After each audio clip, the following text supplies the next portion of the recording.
Olá pessoal, tudo bem? Sou o Dr. Felipe Xavier. No vídeo de hoje eu queria falar para vocês sobre uma dúvida muito comum que acontece no consultório, que é qual a maneira ideal de se escolher um volume de prótese mamária. Será que existe uma forma ideal da gente fazer essa escolha do volume? Muitas vezes pode passar a impressão para os pacientes de que as escolhas elas são mais subjetivas, quando na verdade é o contrário. A escolha do volume ideal da prótese mamária, ela tem critérios bem objetivos, e é isso que a gente vai mostrar para vocês no vídeo de hoje. Bom, então, qual que é a grande questão que a gente recebe no nosso consultório? É muitas vezes o paciente querer colocar uma prótese do tamanho que a amiga colocou, tendo a ideia de que vai ter como resultado final um resultado igual ao da amiga. Será que isso é verdade? Na verdade, não. Se a gente pegar como um exemplo aqui que a gente está mostrando na imagem, vamos pegar aqui, ó, a paciente. Ela usa um sutiã 38, que seria mais ou menos um volume mamário de 120 ml, e a amiga usava, antes da cirurgia, um sutiã 44, o que daria mais ou menos um volume de 300 ml. A amiga colocou uma prótese de 330 ml, portanto ela vai ficar com um volume final na mama de 630. Se a gente pegar o exemplo da amiga e colocar a mesma prótese 330 ml, essa paciente vai ficar com 450 ml, bem diferente de 630. Então, ter como referência a amiga nem sempre é um método seguro para a gente escolher o tamanho ideal da prótese. Então, existem outras formas de se fazer isso. Como que é feito então? Bom, em primeiro lugar, a gente tem que fazer uma medida da base mamária. Como que é feita essa medida? É feita uma linha mediana torácica e é traçada uma linha paramediana, 1 centímetro lateral, coincidindo com o rebordo do osso externo, tá? Depois é feito ainda mais uma linha, que a gente chama de linha axilar anterior, e nós vamos delimitar uma distância entre a linha paramediana torácica e a linha axilar anterior. E aí nós vamos ter a medida da base mamária. No exemplo aqui, vamos supor que seria de 11 centímetros. Então, depois que a gente pega a medida da base da mama da paciente, nós vamos olhar na tabela da fabricante de prótese para tentar identificar uma prótese que coincide com a base da mama da paciente. Uma outra forma de fazer a medida da base mamária é utilizando esse instrumento aqui, que é o paquímetro, que a gente consegue fazer uma medida bem fácil e prática na rotina nossa do consultório. Bom, então é importante a gente entender que a prótese de mama tem duas medidas principais. A primeira medida é a base da prótese, agora não é a base da mama, é a base da prótese.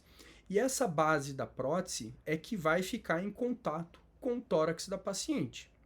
A outra medida importante é a medida C aqui, que corresponde à altura que a prótese vai ter, que é o quanto que a prótese vai empurrar a mama para frente, tá? Então essa medida também é importante.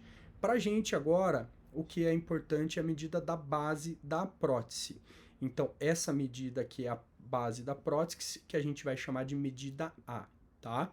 Então se a gente voltar no slide anterior, a gente mediu uma base mamária de 11 centímetros e agora a gente vai buscar aqui na tabela do fabricante, na medida A, alguma prótese que tenha uma base parecida com a base mamária. Então a gente vai ver que lá no final dessa primeira coluna, nós vamos ter as próteses de base de 10,7.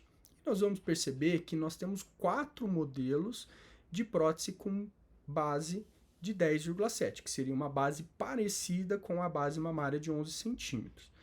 Então aqui vai entrar o segundo critério objetivo para a gente definir o tamanho, o volume ideal da prótese. Por quê? Porque nós sabemos que a base da prótese tem que coincidir com a base mamária. Mas se nós temos 4 opções aqui, o que está diferindo essas próteses se elas têm a mesma base? A diferença delas está na medida C, na altura. Nós vamos perceber que aqui nós temos 6,1, 5,3, 4,5 e 3,7. E, consequentemente, nós vamos ter variações do volume. 380, 335, 280 e 240. Então, nós podemos, se a gente for analisar, nós temos também próteses com base de 10,4, de 11,3. E por que eu selecionei essas outras bases? Porque em determinados momentos, mesmo que a gente acha ideal essa base mamária de 10,7, uma base da prótese de 10,7 para uma base mamária de 11, muitas vezes a paciente quer colocar uma prótese um pouco menor ou um pouco maior.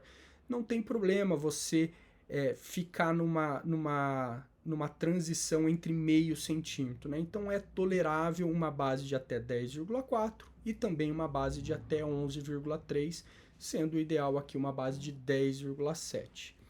Por que que eu digo isso? Se a gente considerar aqui na imagem esse círculo em vermelho correspondendo à base da mama, se a gente colocar uma base muito maior que a base mamária, uma base de prótese muito maior que a base mamária, essa prótese vai transbordar os limites da mama, tanto superior quanto inferior, quanto lateral e medial, invadindo a região axilar e muitas vezes entrando em contato com a prótese do lado contralateral, formando o que a gente chama de cimastia.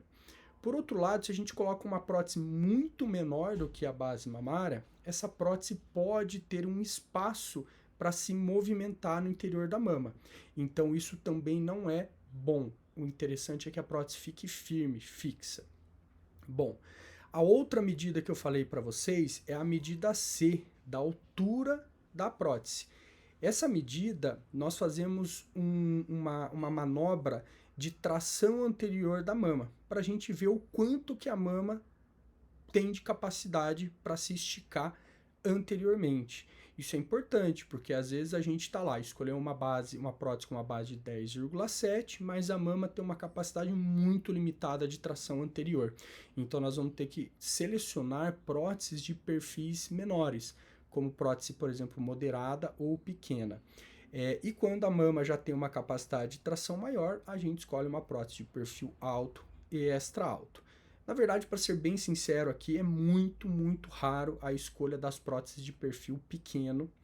Um pouco mais raro as próteses de volume de perfil moderado. E o mais comum é que a gente fique aqui entre as próteses de perfil alto e extra alto. E aqui vai depender também da capacidade de tração anterior da mama e lógico, do formato que a paciente quer ter. Um colo mais marcado e mais artificial ou um colo menos marcado e mais natural.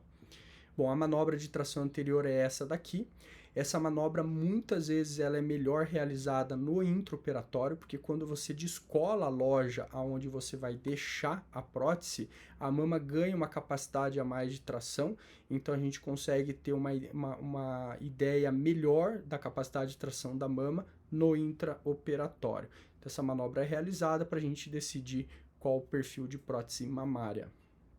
Bom, outra maneira também muito boa é, claro, respeitando a base da prótese junto com a base mamária e a capacidade de tração anterior na mama, aí a gente vai para as provas. Então, normalmente a gente fica ali entre 2, 3, 4 volumes e aí a gente consegue usar um sutiã cirúrgico e com vários moldes de prótese e testando essas possibilidades que a gente colocou ali. E aí, com base nisso, a gente consegue definir o volume ideal da prótese mamária para o paciente. Então, conclusão desse nosso vídeo, não se basear apenas o quanto que a amiga colocou. Respeitar os limites do seu corpo, tendo como base a medida da base mamária e a capacidade de estiramento da mama, a capacidade de tração anterior. E, por fim, provar os modelos de prótese com o sutiã modelador. Espero que vocês tenham gostado do vídeo. Eu fico à disposição nos nossos canais de mídia social e até a próxima.